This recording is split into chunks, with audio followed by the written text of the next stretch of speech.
Why do people commit unthinkable crimes? What pushes a human being to cross that invisible line between good and evil, between empathy and brutality? When we hear about horrific acts, murders, assaults, or betrayals so dark they almost seem inhuman, our first instinct is disbelief. We say to ourselves, I could never do that. But could it be that the roots of such behavior lie somewhere inside all of us, hidden, buried deep in the human mind? The question isn't just why people commit unthinkable crimes, but how an ordinary person becomes capable of them. Most of us like to think of evil as something external, something that belongs to monsters, to the deranged, to people born different from us. But psychology and neuroscience tell a much more uncomfortable truth that under certain conditions, almost anyone can be driven to commit acts they never thought possible. Let's begin with a simple but disturbing thought. Most people who commit terrible crimes don't think they're evil. They justify their actions. They explain them. They reshape reality in their minds until it makes sense. This is called moral disengagement, a psychological process that allows people to do harm without feeling guilt.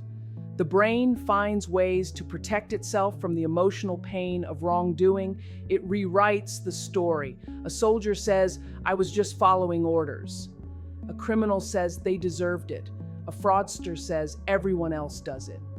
Each justification creates distance between action and conscience.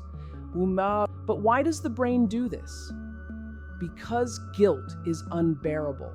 It's a threat to identity.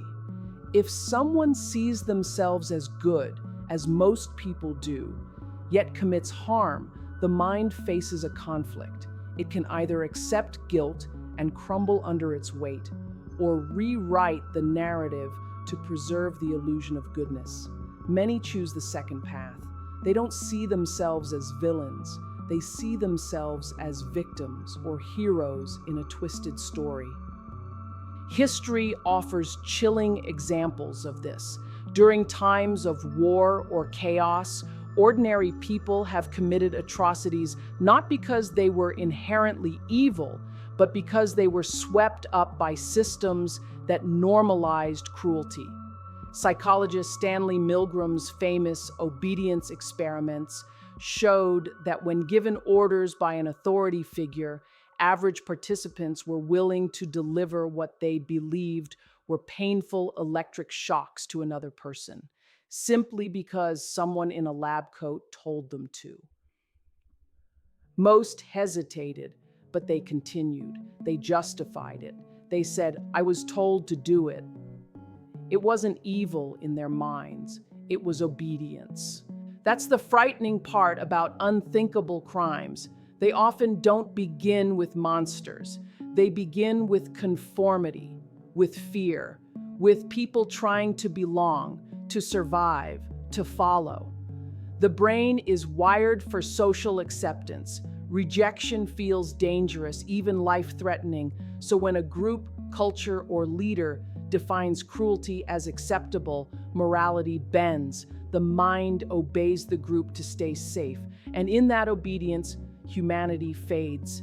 But sometimes the cause is more personal, an individual dissent rather than a collective one.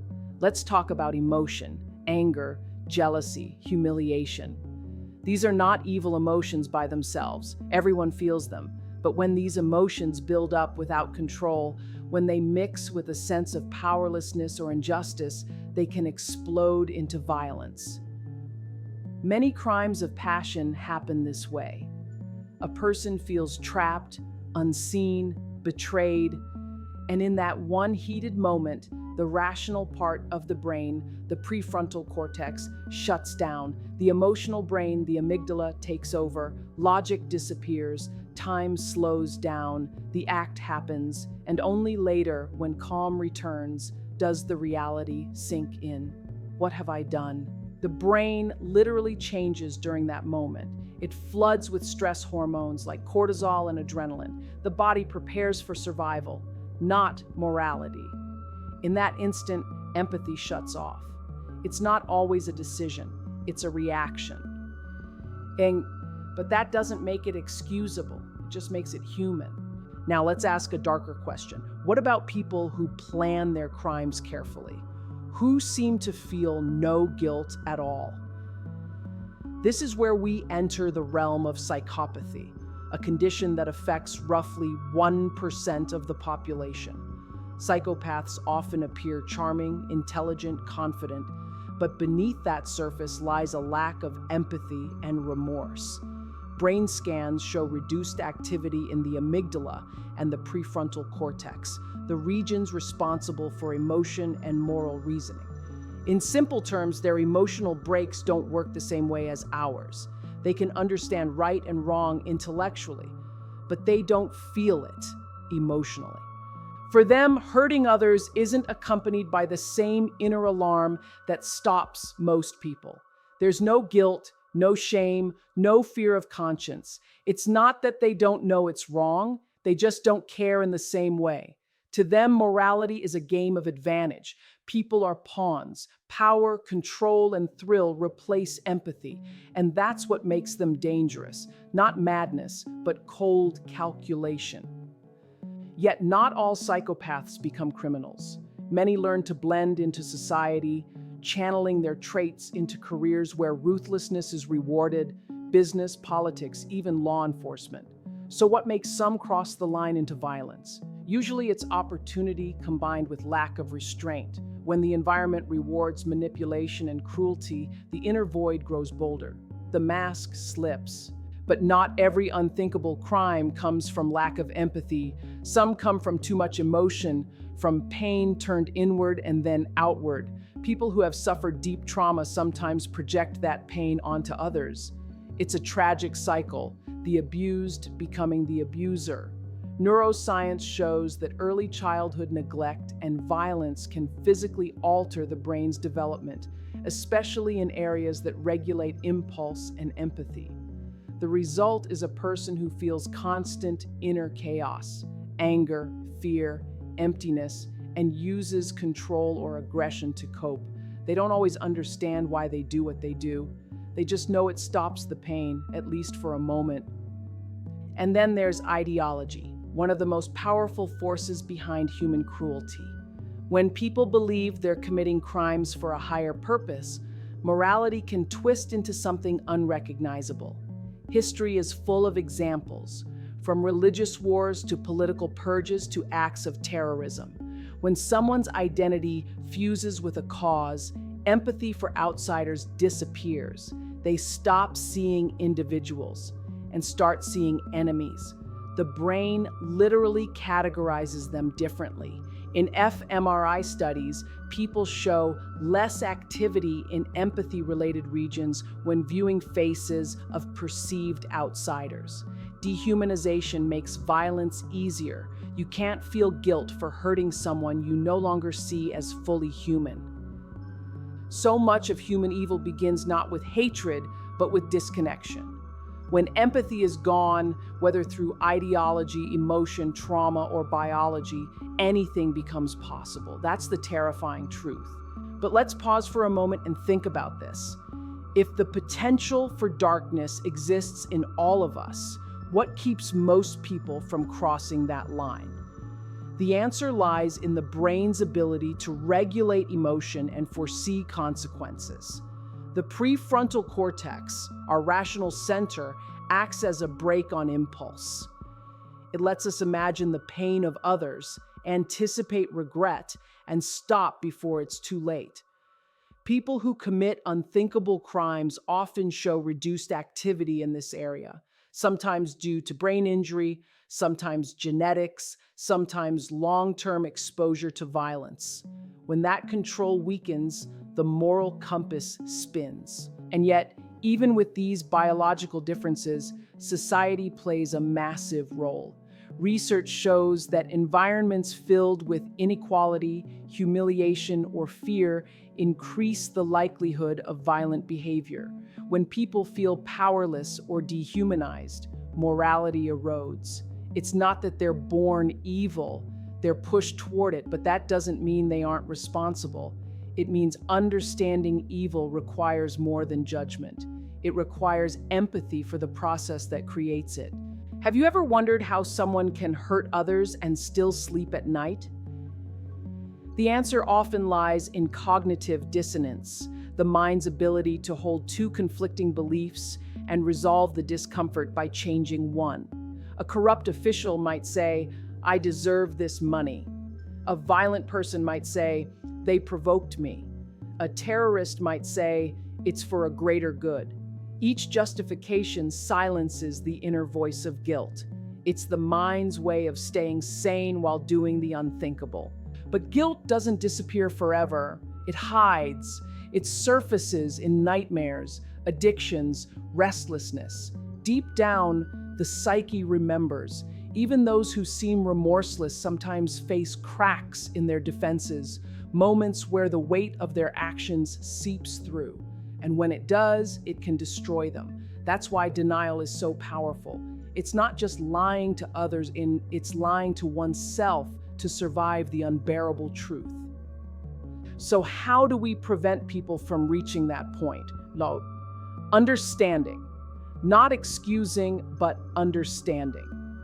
Because when we understand the psychology of crime, we can intervene earlier through education, empathy, and mental health care. Children who grow up learning emotional regulation, compassion, and self-worth are far less likely to dehumanize others later. But when children grow up in chaos, where cruelty is normal and power is survival, the seeds of unthinkable acts are planted. They learn that control equals safety and empathy equals weakness. That belief, left unchecked, can turn deadly. There's another dimension we rarely talk about, the influence of power. Power has a strange effect on the human brain.